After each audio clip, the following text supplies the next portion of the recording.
Assalamualaikum warahmatullahi wabarakatuh. Kembali lagi di channel Haswadi As-Sasaki. Berikut ini saya akan coba berbagi kepada rekan-rekan semua tentang laporan harta kekayaan aparatur sipil negara ya. Berdasarkan surat edaran Menteri Pan RB nomor 1 tahun 2015 dan juga surat edaran Menteri Pan RB nomor 54 tahun 2019. Apa sih tujuan kita melaporkan harta kekayaan, teman-teman? Apa sih yang melatar belakanginya?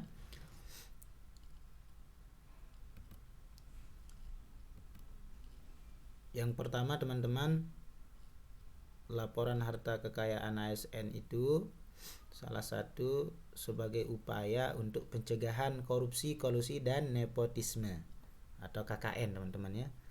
Jadi itu yang melatar belakanginya. Yang kedua adalah pencegahan penyalahgunaan wewenang. Kemudian yang ketiga, bentuk transparansi ASN. Dan yang keempat adalah penguatan integritas aparatur sipil negara. Nah, itu teman-teman yang melatar belakangi kenapa kita harus melaporkan harta kekayaan kita. Dasar hukumnya banyak sekali, teman-teman. 1, 2 sampai 8 ya. Sampai 9 bahkan. Dasar hukum pelaksanaan LHKPN maupun LHK ASN. Nah, di muatan surat edaran nomor 1 tahun 2015 itu, teman-teman, berisi bahwa menetapkan pejabat wajib lapor LHKPN. Ini khusus pejabat ya. LHKPN, laporan harta kekayaan pejabat negara. Kemudian isinya menetapkan wajib lapor bagi seluruh pegawai ASN, termasuk kita, teman-teman guru, yang tidak wajib LHKPN untuk menyampaikan LHK ASN. Menggunakan formulir LHK ASN yang telah ditetapkan dalam surat edaran, menugaskan APIP untuk mengelola LHK ASN. Kemudian peninjauan kembali jabatan dan sanksi jika tidak memenuhi ketentuan, serta sanksi bagi pegawai di lingkungan APIP yang menyalahi kewenangan. Teman-teman semua, ada dua istilah ya, ada LHKPN dan juga LHK ASN. LHKPN itu laporan harta kekayaan pejabat negara. Nah, siapa saja yang termasuk ya pejabat-pejabat kita, teman-teman ya. Ya, termasuk kalau di lingkungan pendidikan yaitu Bapak Ibu kepala sekolah ya, teman-teman. Apa bedanya, teman-teman ya? Jadi subjek LHKPN itu adalah pejabat negara dan pejabat strategis serta potensial atau rawan KKN, teman-teman. Kemudian tujuan penyampaiannya langsung ke KPK ya. Yang mengelola KPK kemudian wajib melampirkan bukti. Nah, sedangkan bagi teman-teman guru ya ASN namanya LHK ASN. Laporan harta kekayaan ASN. Siapa subjeknya, teman-teman? Ya, seluruh ASN selain yang berkewajiban LHKPN tadi. Tujuannya adalah tujuan penyampaiannya kepada pimpinan organisasi melalui APIP yang dikelola sepenuhnya oleh APIP, dan lampiran bukti itu tidak wajib ya, teman-teman ya. Tidak wajib kita lampirkan. Jadi sebenarnya ini lebih ringan dibandingkan teman-teman para pejabat ya, atau Bapak Ibu kepala sekolah ya. Apa sih LHK ASN itu, teman-teman? LHK ASN itu dokumen penyampaian daftar harta kekayaan ASN yang dimiliki dan dikuasai ya. Sebagai bentuk apa? Bentuk keterbukaan, transparansi ya. Kemudian teman-teman, yang ada di laporan harta kekayaan ASN itu mencakup daftar seluruh harta kekayaan ASN, kemudian harta ASN beserta pasangan dan anak yang masih menjadi tanggungan. Kemudian dituangkan dalam bentuk formulir LHKSN yang telah ditetapkan Menpan RB.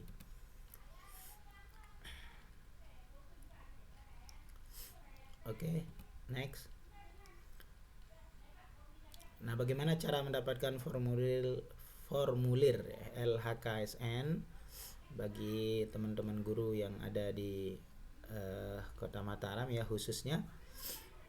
Sudah dikirimkan oleh petugas lewat dinas pendidikan ya, kemudian dikirim kepada K3S, nah kemudian kepada semua kepala sekolah, dan dari kepala sekolah Bapak Ibu guru mendapatkan format ya berbentuk Excel, format manualnya berbentuk format Excel ya, Excel maksudnya.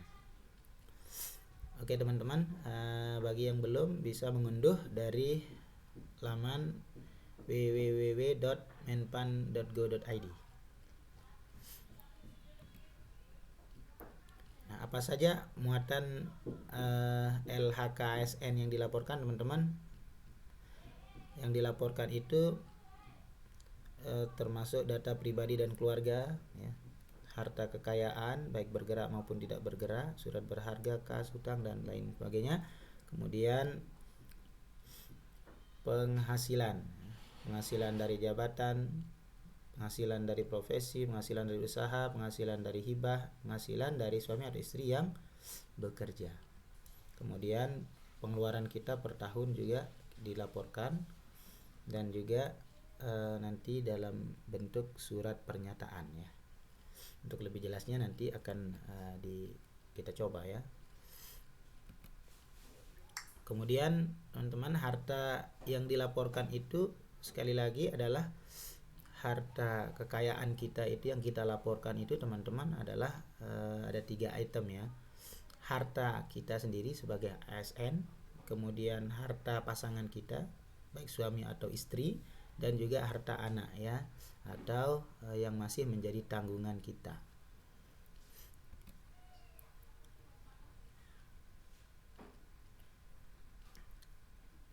Nah, penyampaian LHKSN yang kita isi itu teman-teman ditujukan kepada pimpinan organisasi melalui APIP.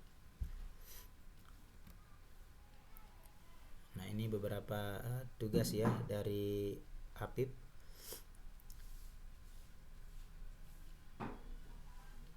Nah, setelah kita nanti mengisi, kita akan melaporkan kepada petugas APIP ya. Dan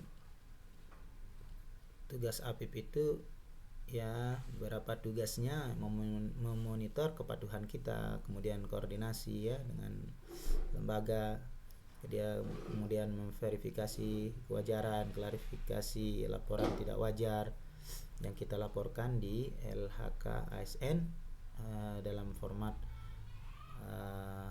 Excel ya, manual. Kemudian pemeriksaan khusus, indikasi ketidakwajaran, serta yang terakhir dia membuat laporan tembusan Menpan RB. Ya, ini tugas APIP teman-teman. Kalau ASN atau kita guru hanya melaporkan saja. Apa saja form yang dilaporkan teman-teman di LHKSN? Yang ini dia data pribadi kita, kemudian harta kekayaan baik bergerak maupun tidak bergerak, penghasilan, pengeluaran per tahun. Nah, seperti ini bentuknya teman-teman yang kita isi dengan format Excel ya. Nanti kita coba. Ini dia yang kita akan isi. Oke teman-teman, form-form ini setelah kita peroleh ya, setelah kita dapatkan, maka kita akan coba mengisinya teman-teman ya, supaya lebih jelas kita coba mengisinya. Jadi ada 3 item di sini ya, di LHK ASN ini. Yang pertama, yang kedua, kemudian nanti yang terakhir itu surat pernyataan. Nah teman-teman, LHK ASN yang pertama ini yang kita isi adalah data pribadi ini ya. Yang kita isi data pribadi ini yang kita isi data pribadi, sedangkan yang di bawah ini teman-teman kita tidak usah isi kecuali yang ada ini tanda titik-titiknya ini nanti kita isi sendiri. Sedangkan yang di atas ini teman-teman kita tidak mengisinya karena nanti akan otomatis terisi ya setelah kita mengisi LHKASN 2 yang ini. Oke.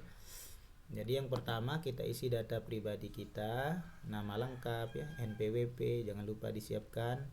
Kemudian nomor KTP kita, Islami, tempat agama, status perkawinan, NIP, pangkat, jabatan, unit kerja, alamat kantor, alamat sekolah, kemudian alamat rumah, kode pos kantor maupun kode pos rumah.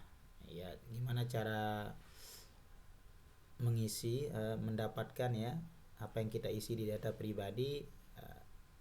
Misalkan pangkat jabatan ya kita tinggal lihat di pangkat jabatan terakhir kita ya.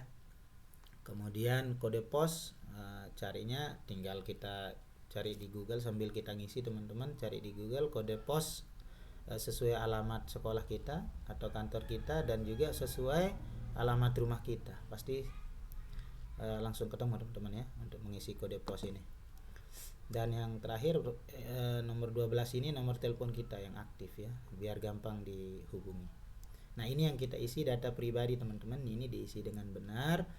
Kemudian yang bagian bawah ini jangan kita papakan dulu, yang ini tidak usah kita isi dulu, kita langsung isi LHKASN 2 yang ini teman-teman ya. Kita langsung isi LHKASN 2.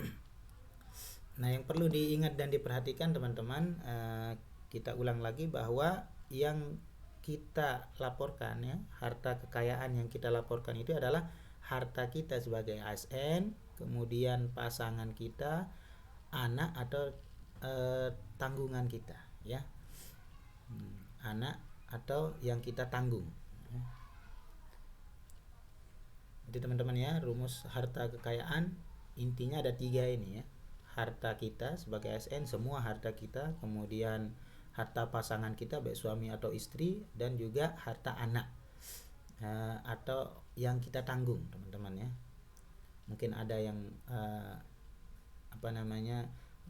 bukan anak kandung tapi masih dia tanggung ya, masih dia tanggung seperti anak yatim mungkin dan lainnya ya,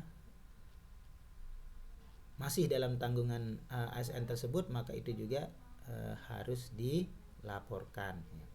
Seperti itu teman-teman ya. Harta kekayaan yang pertama ini teman-teman ya, harta tidak bergerak. Harta tidak bergerak ini teman-teman adalah seperti tanah dan juga bangunan. Nah, teman-teman bisa langsung mengisi. Misalkan di sini kita punya tanah, kemudian kita isi tanah. Kemudian di sebelah sini ya, belah kanan luas tanah garis miring luas bangunan, mungkin luas tanahnya berapa ya, misalkan luas tanahnya 200 meter persegi misalkan gitu teman-teman ya. Garis miring luas bangunannya ya, kira-kira tipe berapa, mungkin tipe 24 ya, tipe 27 atau lebih besar lagi tipe bangunannya. Maaf teman-teman, ini untuk tanah ya, untuk tanah. Jadi untuk tanah ini luasnya saja ya, atas nama siapa tanah itu, atas nama siapa. Kalau atas nama kita tulis, kalau bukan atas nama kita pun harus kita tulis di sini ya, sesuai yang tertera di akte tanah ya atau sertifikat tanah. Kemudian harga perolehan dari tanah yang dibeli itu, mungkin dulu kita beli per aranya misalkan dapat 10 juta ya, kurang lebihnya 10 juta misalkan. Nah, kira-kira sekarang, nah di sini di bagian NJOP ini kira-kira tanah itu lakunya berapa pada tahun sekarang ini gitu ya, tinggal kita tulis. Biasanya harga tanah kan selalu naik ya. Harga yang 200 meter persegi misalkan 2 ar kita beli dulu harga 20 juta, mungkin saja sekarang bisa mencapai 100 juta lebih ya harga tanah yang kita beli dulu. Diperkirakan saja di sini teman-teman ya, yang di sini diperkirakan, yang di sini tinggal diisi. Selanjutnya misalkan kita punya bangunan ya, mungkin khususnya di sini mungkin di kota-kota besar teman-teman ya, yang beli apartemen dan sebagainya, dia dapat bangunannya saja ya, tapi tanahnya bukan milik dia ya. Kalau di tempat kita mungkin jarang ya. Lanjut ke ini, kalau ini misalkan tidak ada teman-teman jangan ditulis. Mana yang ada saja kita tulis, misalkan tanah dan bangunan. Nah seperti misalkan kita beli BTN teman-teman, kita beli tanahnya dan juga bangunannya. Nah berarti itu kita laporkan luas tanahnya ya, luas tanahnya misalkan misalkan seare ya, namanya rumah BTN sederhana mungkin kan, apalagi subsidi ya, mungkin luas tanahnya seare, kemudian luas bangunannya misalkan kita ya tipe 24 lah, tipe 24 ya. Nah seperti ini teman-teman, tinggal kita tulis di luas tanah atau luas bangunannya, kemudian atas nama. Kalau masih atas nama developer berarti kita tulis atas nama developer siapa. Kalau sudah dipecah dengan atas nama kita ya, maka kita tulis atas nama kita. Kemudian harga perolehannya waktu kita beli rumah itu atau waktu kita buat rumah itu di tanah yang kita beli ya, harga perolehannya berapa, kemudian yang di sebelah kanannya kira-kira sekarang ini lakunya berapa ya, harganya berapa, itu kita perkirakan saja teman-teman ya. Mungkin pernah ditawar dan yang lain sebagainya, itu bisa kita perkirakan. Atau kita juga bisa tanya rekannya, tetangga kita, kira-kira berapa sih harga tanah dan bangunan yang kita miliki saat sekarang ini. Seperti itu ya teman-teman. Kemudian selanjutnya bagi Bapak Ibu guru mungkin yang punya tanah warisan ya, itu dilaporkan juga, karena sudah harta warisan itu sudah menjadi milik kita ya. Tanah warisan mungkin dari orang tua ya, yang mungkin dari orang tuanya mungkin berharta ya, punya tanah warisan, kemudian diwariskan kepada kita. Nah itu kita tulis kira-kira luas tanahnya berapa, kita tulis. Kemudian atas nama, mungkin masih atas nama orang tua kita tulis juga di sini atas nama orang tua, atau alhamdulillah kalau sudah balik nama ya. Kemudian harga perolehan ini tidak usah kita tulis ya, karena kita tidak membeli tanah warisan itu. Nah yang diisi yang di sini sebelah kanan ini, kira-kira kalau dijual tanah itu sekarang harganya berapa. Nah, seperti itu. Sekali lagi, harga perolehannya kita tidak isi, yang ini kita isi ya, perkiraan harga jualnya. Kemudian mungkin ada juga teman-teman ya yang punya kenalan dan sebagainya, ada tanah yang dihibahkan ya, ada bangunan yang dihibahkan, mungkin diberikan untuk dimanfaatkan, apakah untuk tempat anak mengaji atau buat pesantren, buat musola dan lain sebagainya. Tanah hibah ini kita hitung luasnya ya. Tinggal kita lihat akte tanah atau sertifikat tanahnya. Kemudian kalau dia bangunan, berapa luas bangunannya, atas nama siapa yang memberikan tanah hibah itu. Nah kemudian harga perolehannya tidak usah lagi kita tulis ya, karena kita tidak membeli, karena kita mendapatkan tanah hibah. Terus yang ini kita isi berapa kira-kira teman-teman ya. Kalau tanah itu terjual, kira-kira harganya berapa kira-kira gitu ya. Nah seperti itu teman-teman. Nanti kalau yang ini sudah kita isi teman-teman, kalau yang ini sudah kita isi ya, misalkan taruhlah tanah 80 juta misalkan ya. Jadi tidak usah dikasih titik teman-teman ya, tinggal ditulis saja, diketik saja, nanti kehitung sendiri seperti ini 80 juta. Terus bangunan misalkan kosong, berarti kita kosongkan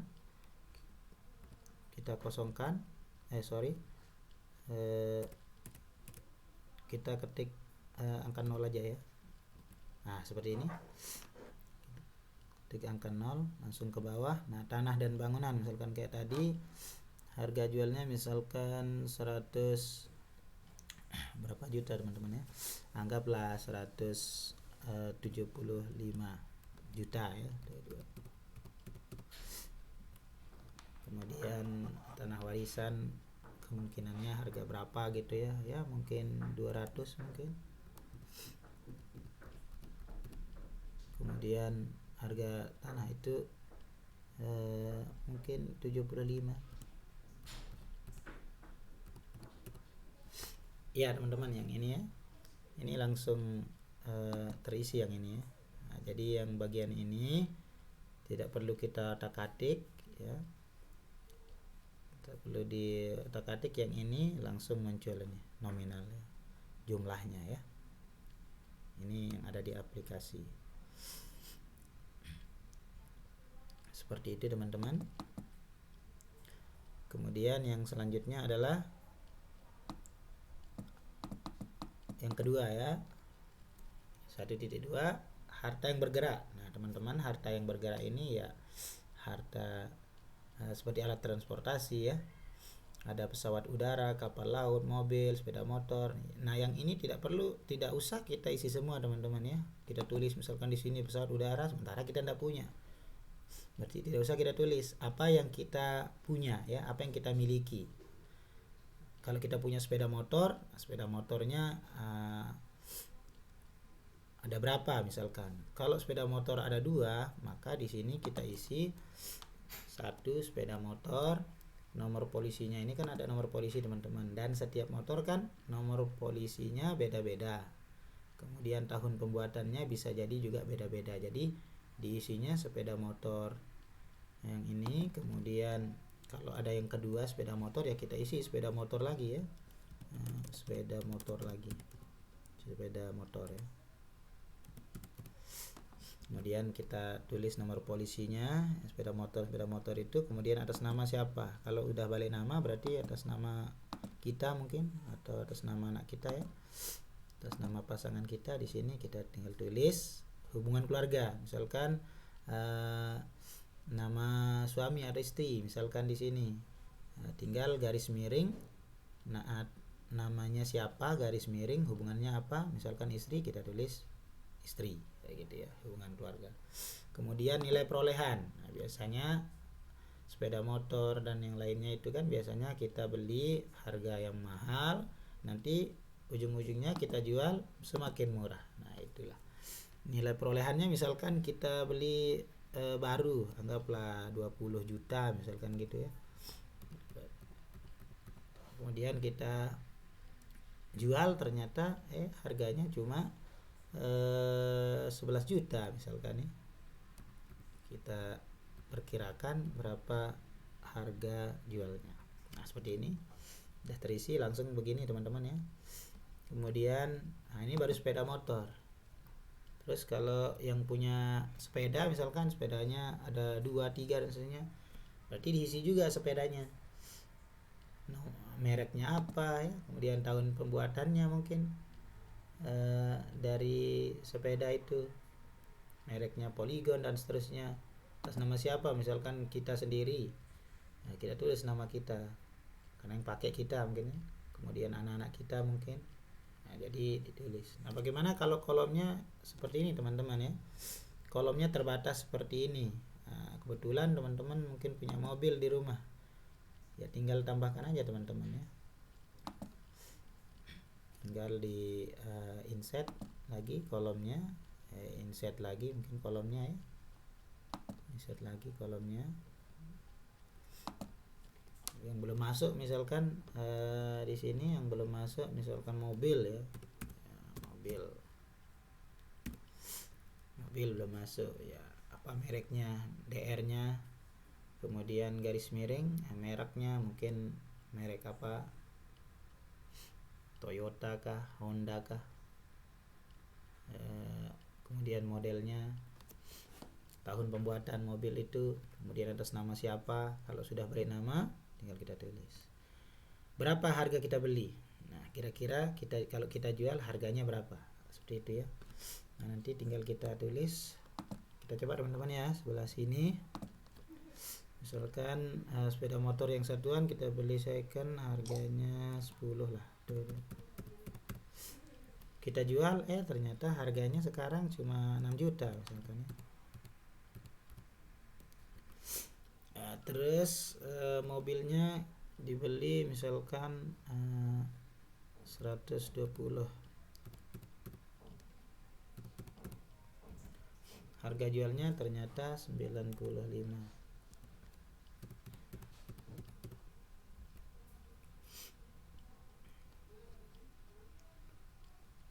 Itu ya, sepeda mungkin kita beli harga mungkin yang 2,5 mungkin ya, Polygon.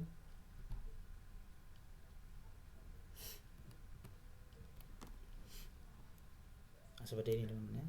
Harga jualnya kalau dijual ya mungkin harga 1,5 mungkin ya. Nah, ini teman-teman di kolom jumlah ini sudah terisi otomatis ya, seperti ini. Lanjut ke bagian yang ini teman-teman, 1.2.2 peternakan, perikanan, perkebunan, pertanian, kehutanan, pertambangan, dan usaha lainnya. Yang ini teman-teman, tadi di atas waktu kita mengisi harta tidak bergerak, kita mungkin menulis tanah ya, maaf, yang di atas ini mungkin kita menulis tanah. Nah, tanah itu ternyata kita jadikan pertanian atau kita tanami ya, padi dan sebagainya. Maka di sini tinggal kita tulis tanah itu ternyata kita gunakan untuk pertanian. Tinggal kita tulis nah, yang mengelola mungkin bukan kita mungkin ya. Yang mengelola itu mungkin bukan kita, saudara kita mungkin atau siapa gitu ya. Kita tulis hubungannya mungkin paman atau adik ya. Kemudian kira-kira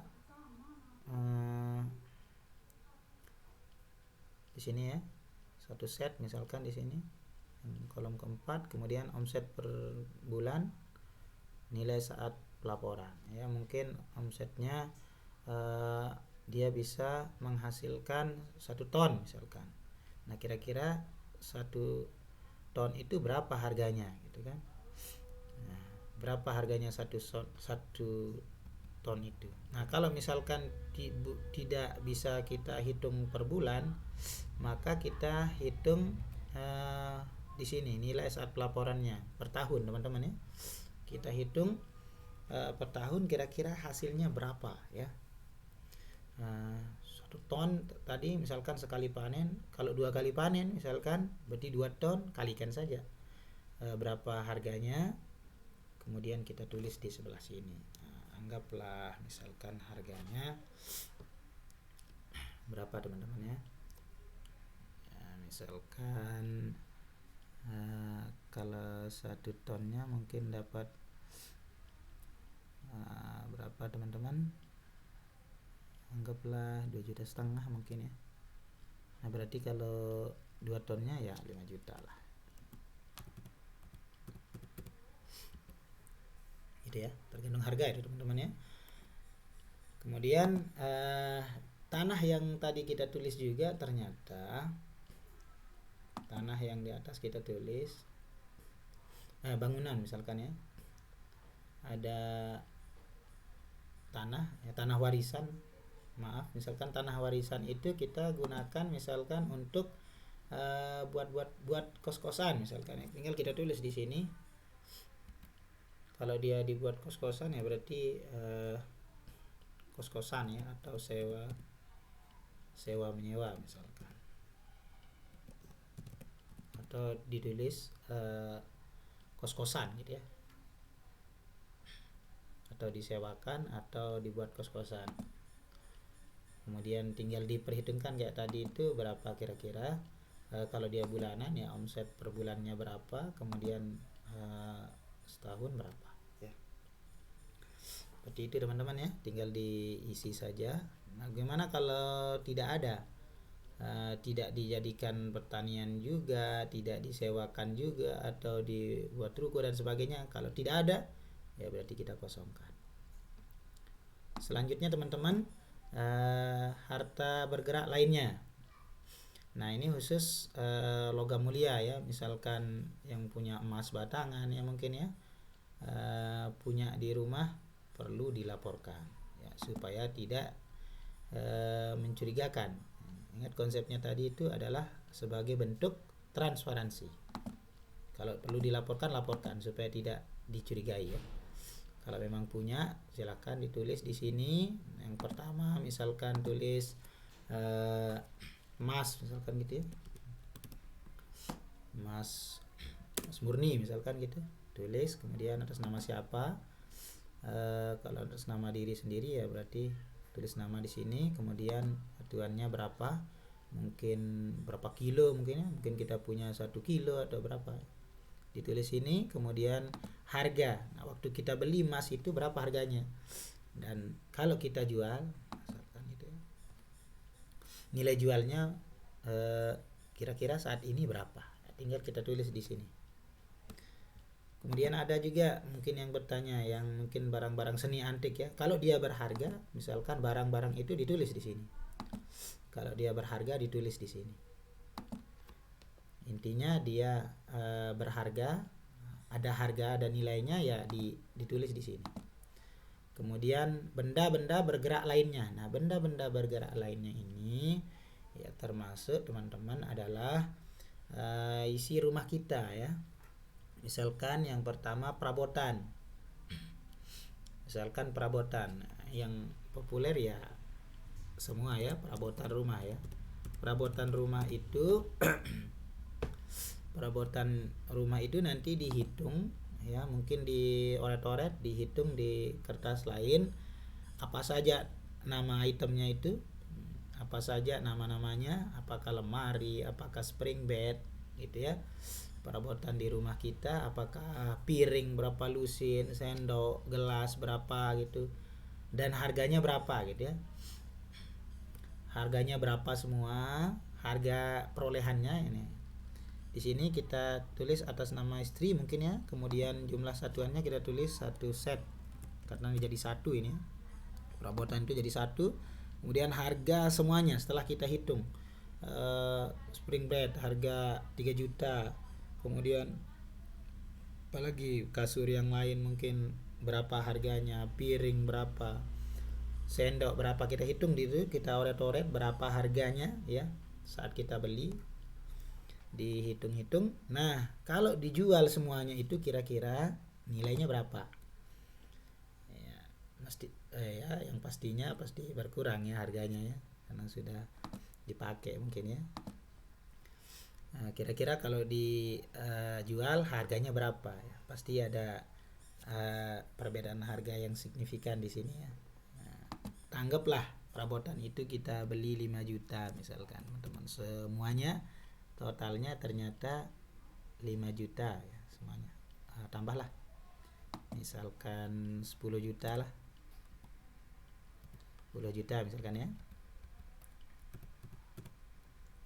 Nah setelah kalau kita mau jual harganya berapa ya, mungkin ya harganya jadi 5 juta, 4 juta lah kalau dijual ya, kira-kira harganya 4 juta. Kemudian selain perabotan, barang-barang elektronik juga ya, barang-barang elektronik kita hitung aja di oret-oretan kita teman-teman. HP yang ada di rumah kita berapa ya, yang punya istri kita, punya anak kita, hitung berapa harganya, tulis jadi 1 set semua, 1 set. Kemudian diperkirakan berapa harganya, elektronik, TV dan lain sebagainya. Taruhlah misalkan harganya ternyata 25 juta.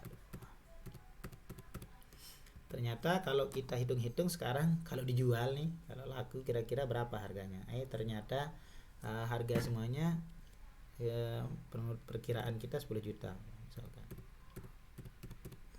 Nah seperti ini teman-teman ya.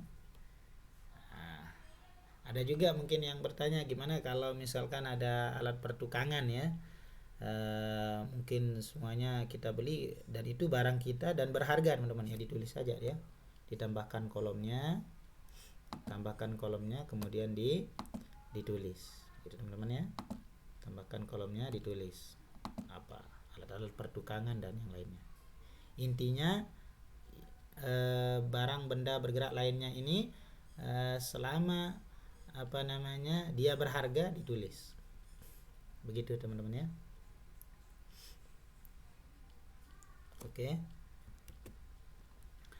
Selanjutnya surat-surat berharga, mungkin ini yang punya perusahaan dan ini ya.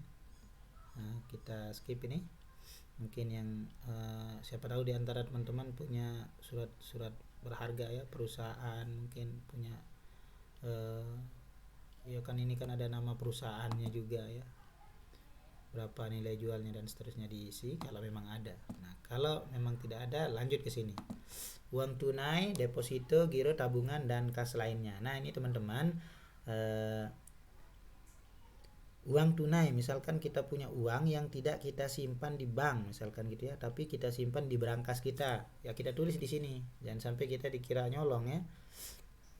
Karena itu harta kita, dilaporkan saja.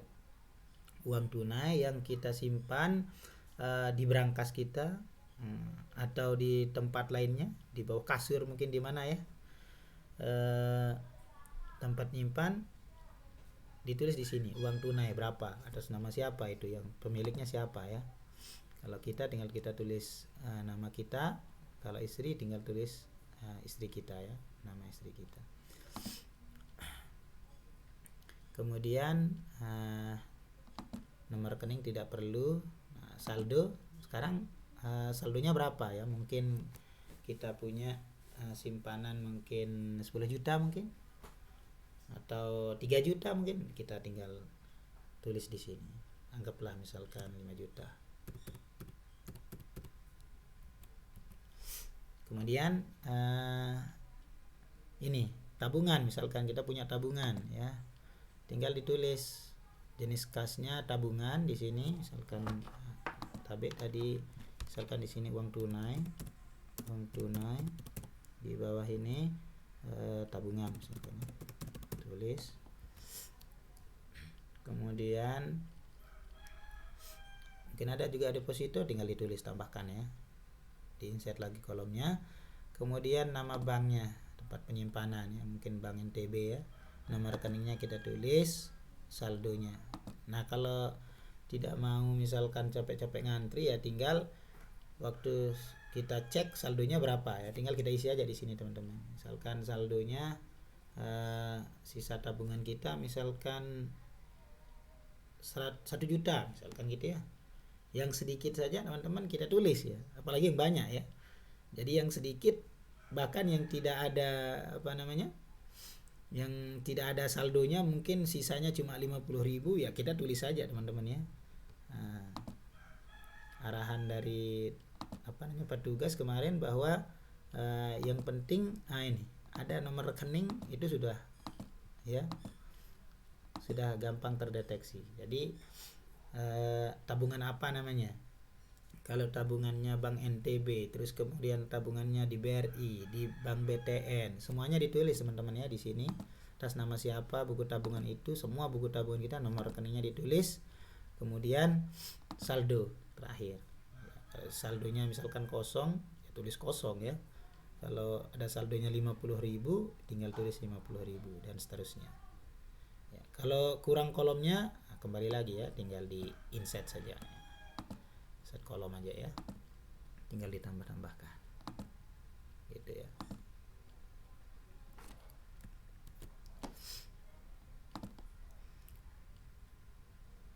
Lanjut ya, mungkin kita ada hubungan piutang ya, kita memberi utang, mungkin tinggal kita tulis. Tapi kalau kita hanya punya utang ya, tinggal kita tulis di sini, di kolom hutang ini kita tulis, misalkan kita punya utang atas nama kita, misalkan kita tulis di sini ada 2 bank misalkan, ya tinggal kita tulis Bank NTB Syariah misalkan, kemudian Bank BTN, mungkin kita ambil BTN ya, nama rekeningnya ditulis di sini, kemudian saldo saat pelaporan ya, kemudian hutang kita kira-kira nih berapa ya hutang kita, tinggal kita tulis di sini. Mungkin yang sudah berjalan sekian tahun mungkin pernah print out ya, jadi sisa utang kita berapa gitu ya, mungkin dari 100 menjadi 90 juta dan seterusnya, ditulis di sebelah sini. Anggap saja kita ngutang misalkan tinggal 100 di sini, kemudian di sini sisanya tinggal 50. Nah, udah di total ya, sisanya tinggal 150. Itu ya teman-teman yang kolom hutang itu. Kemudian penghasilan kita, nah ini dia teman-teman, penting untuk diperhatikan yang ini juga. Penghasilan dari jabatan, nah kita guru ya, gaji pokok kita tinggal lihat tahun 2000 ya, 2020. Nah ini karena pelaporan untuk tahun sebelumnya 2020, kita tinggal minta di kitir gaji ya, di bendahara, mungkin ke dinas ya, kita minta, kita foto saja, kalau enggak kita fotokopi, kita foto, kita lihat gaji pokok kita ya. Di kitir gaji itu ada gaji pokok kita bulan Desember tahun 2020, tinggal kita masukkan ke sini. Nah gaji pokok ini teman-teman, gaji pokok ini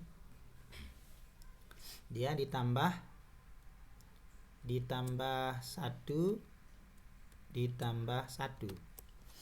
Apa maksudnya? Misalkan di sini gaji pokok ya. Gaji pokok kita misalkan 3 juta. 3 juta, tinggal dihitung aja ya. Misalkan 3 juta gaji pokok kita ditambah 1. Nah, 1 ini gaji 13, berapa totalnya? Dan gaji 14. Tahun 2020 itu kita nerima full misalkan sesuai yang kita terima di gaji kita, gaji 13 dan gaji 14-nya. Tapi di sini gaji 13 ya, di sini gaji 14. Di total saja dengan gaji pokok kita. Setelah kita hitung di oret-oretan kita masukkan ke sini. Misalkan ya totalnya menjadi 12 misalkan 12 juta misalkan ya. Tinggal kita tulis ya. Jadi totalnya dari gaji pokok kita pada bulan maaf teman-teman, gaji pokok kita lihat di kitir bulan Desember tahun 2020, mohon maaf ya. Gaji pokok ini yang kita hitung teman-teman dikali 12 bulan ya, dikali 12 bulan. Misalkan gaji pokok kita tadi 3 juta, maka kita kalikan 12 ya. Misalkan gaji kita 3 juta kalikan 12 bulan gitu ya. Jadinya berapa teman-teman ya? Kalikan 12. Nah inilah total gaji kita selama setahun teman-teman ya, 3 juta kali 12, ini totalnya dalam setahun 36 JT. Kemudian gaji 13 kita plus gaji 13 kita, misalkan gaji 13 4 juta mungkin ya, plus gaji 14 lagi ada 4 juta sama. Nah, tinggal kita total. Nah, ini totalnya berapa? Kita total ya, kita jumlahkan. Ini totalnya berapa? Totalnya adalah 44 juta. Nah 44 juta inilah yang kita masukkan di sini teman-teman, di gaji pokok ini. Gitu ya. Kita tulis di sini 44 juta. Gitu ya. Kemudian tunjangan jabatan tidak usah karena kita tidak punya TKD. Kemudian tunjangan lainnya tidak usah. Nah, potongan-potongan ini ya, setahu kami potongan-potongan ini yang ada potongan kita teman-teman, selain hutang ya, selain hutang di bank itu teman-teman, itu masuknya nanti kolom hutang. Potongan-potongan ini seperti potongan BAS ya, Badan Amil Zakat, dan juga potongan BPJS misalkan ya, mungkin di sertifikasi mungkin potongan BPJS-nya ya tinggal dihitung saja ya, setahun ya teman-teman ya. Misalkan iuran BPJS-nya ternyata 100.000 misalkan, 100.000 BPJS-nya, tinggal dihitung. Nah, ini BPJS misalkan 100.000, kalikan saja 12 bulan ya, setahun ya, kita hitung setahun, sama seperti yang tadi, kita kalikan setahun atau 12 bulan ya. Jadi 1.200.000. Kemudian ini iuran BPJS, kemudian BAS kita, potongan kita mungkin 90.000 per bulan, mungkin zakat kita 90.000 ya, tinggal kalikan 12, kemudian totalkan ya, yang ini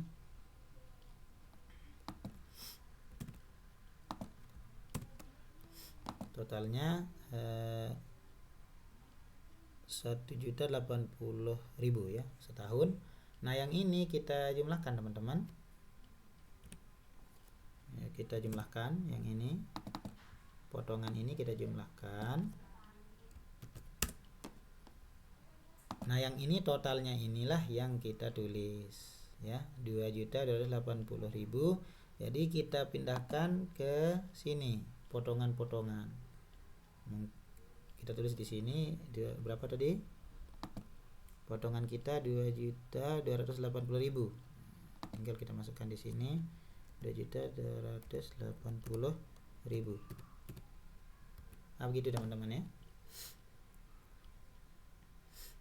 Potongan kita segitu jumlahnya, 2.280.000. Nah, setahu kami begitu teman-teman.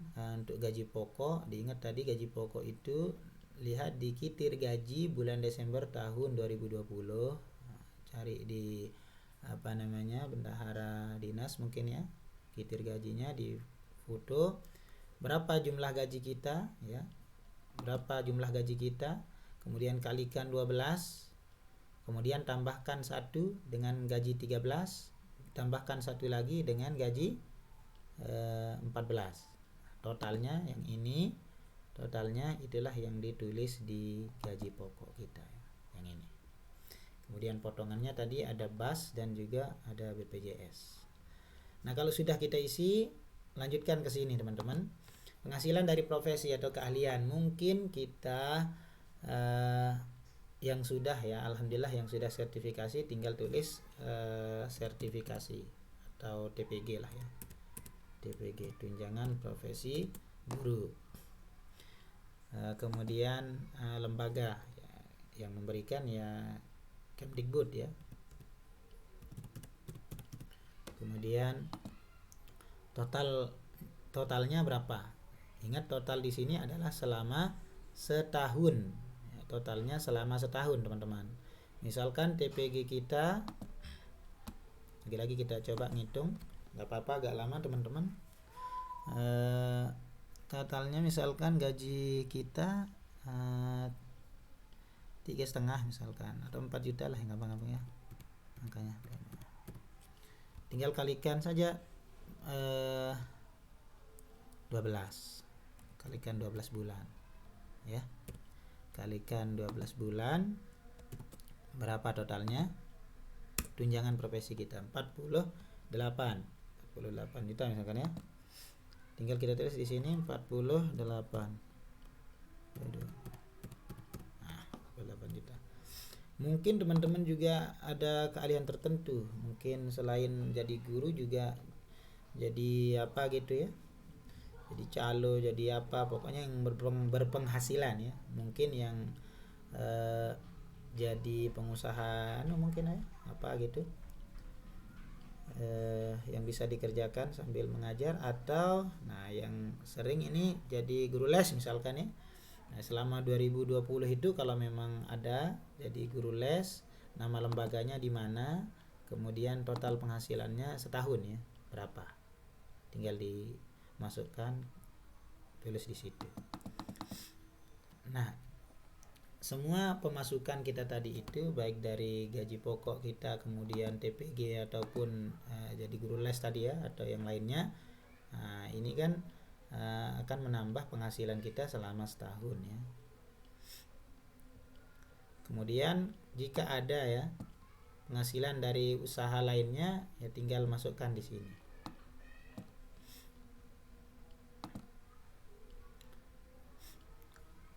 Dari usaha lainnya mungkin ada yang punya usaha lain ya, silakan dimasukkan di sini total penghasilannya. Mungkin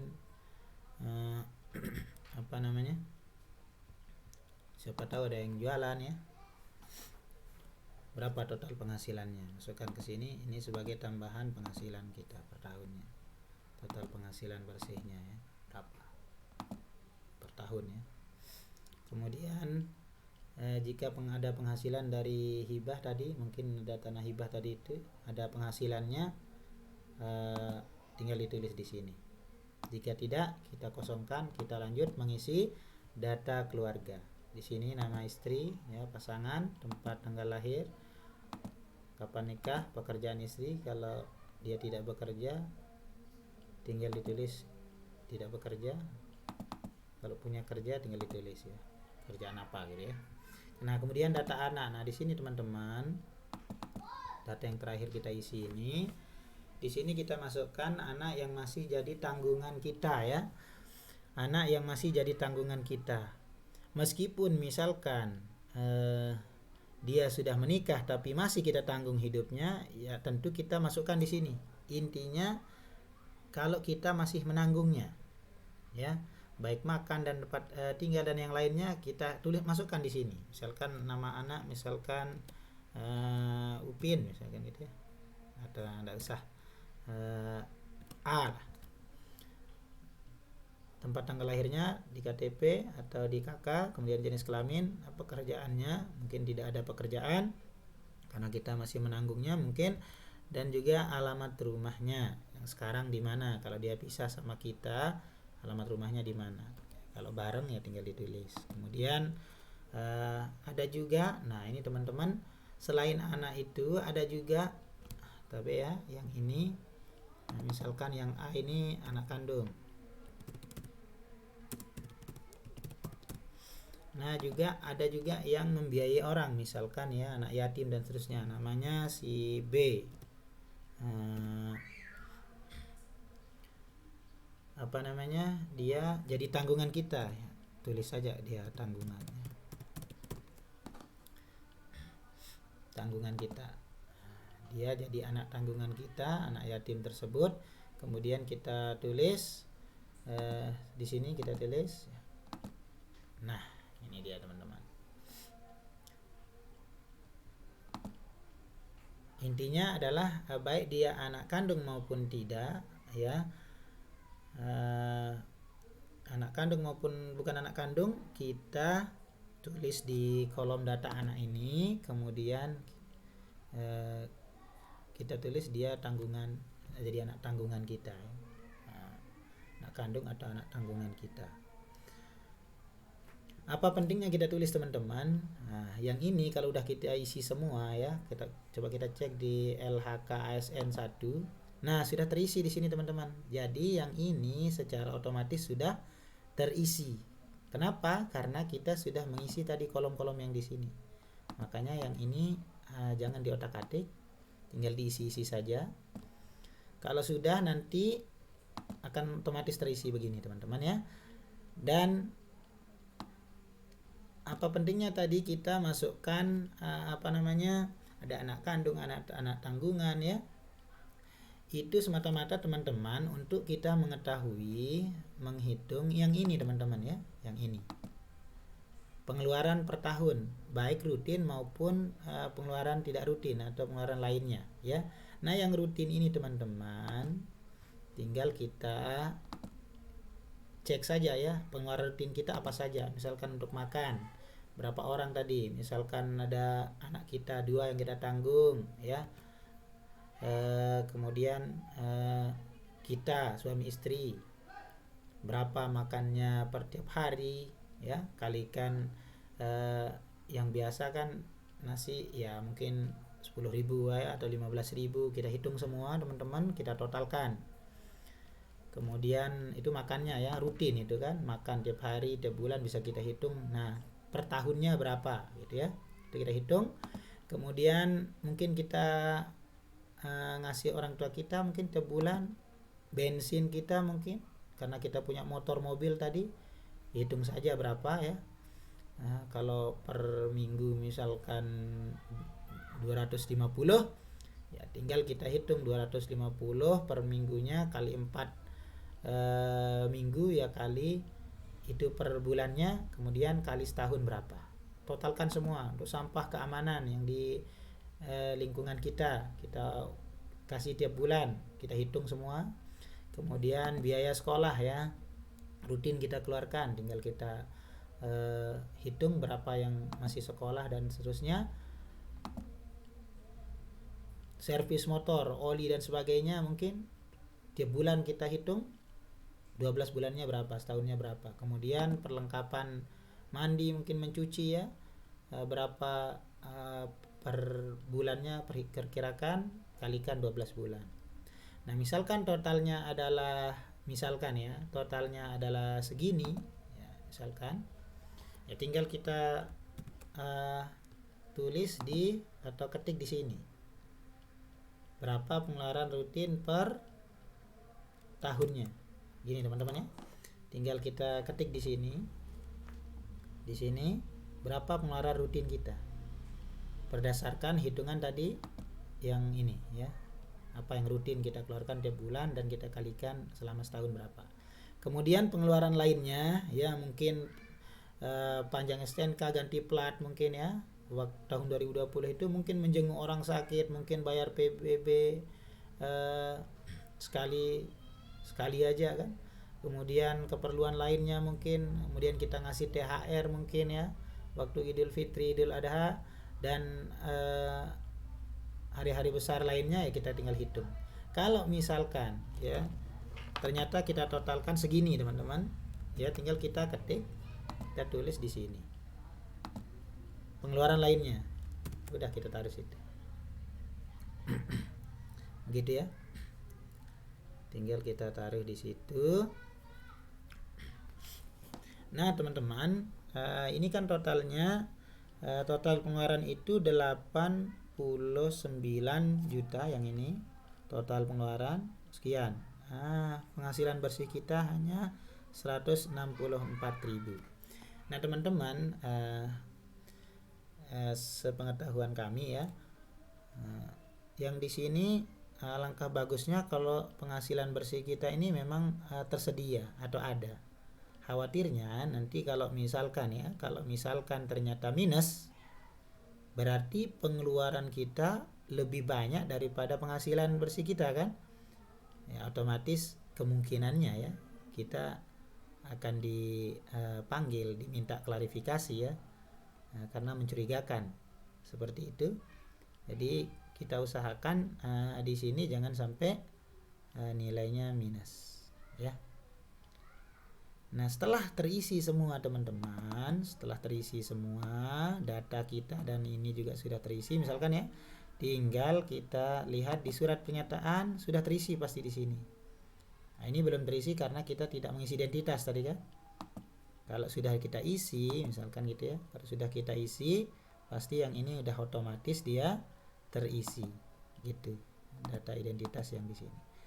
Nah yang ini tinggal kita save ya, tinggal kita simpan dan siap kita kirim ya, kita laporkan ya teman-teman.